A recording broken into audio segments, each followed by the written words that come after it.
নারী বিদ্বেষী কথা বলে তাদেরকে আসলে ওই সময় হল থেকে বের করে দেয়। আমার মনে হয় শিবিরের এই গুপ্ত রাজনীতি চর্চা থেকে বের হয়ে আসা উচিত। আসলে গত শুক্রবার আপনি জানেন যে ফ্রান্স এবং নরওয়ের একটা ম্যাচ ছিল রাতে।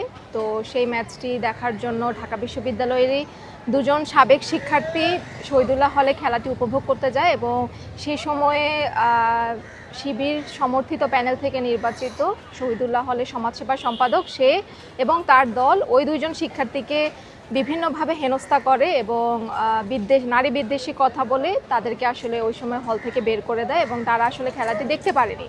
আপনি জানেন যে ফিফা বিশ্বকাপ উপলক্ষে ঢাকা বিশ্ববিদ্যালয়ের বেশ কিছু জায়গায় বড় পর্দায় খেলা দেখানোর সুযোগ তৈরি করা হয়েছে শিক্ষার্থীদের জন্য, যেখানে নারী পুরুষ উভয়ই খেলা দেখতে পারে।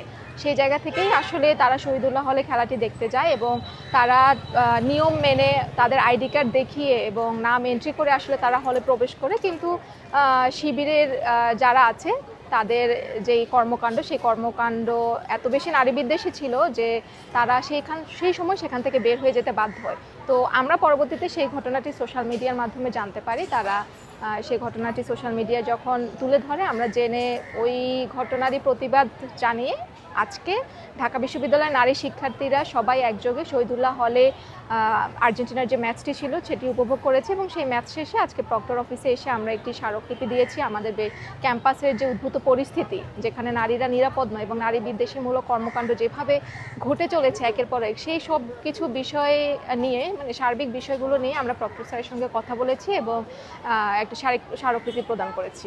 শিবিরকে আমি পুরোপুরি এখানে ফ্রেমিং করতে চাই না, কারণ শিবির তো আসলে প্রকাশিত নয়। মানে শিবিরের যে হলে হলে কমিটি বা শিবিরের যে ক্যাম্পাস কমিটি সেগুলো তো আসলে অন্য ছাত্র সংগঠনগুলোর কমিটি যেভাবে প্রকাশিত, শিবিরের কমিটি কিন্তু সেভাবে প্রকাশিত নয়। সুতরাং যারাই এই নারী বিদ্বেষীমূলক কাজগুলো করছে তাদেরকে যদি আমি শিবির বলিও তারা দেখাচ্ছে যে তারা শিবির নয়, কারণ কমিটিতে তাদের নাম নেই। অথচ আপনি জানবেন যে শিবির সবসময় গুপ্ত রাজনীতি করেই অভ্যস্ত।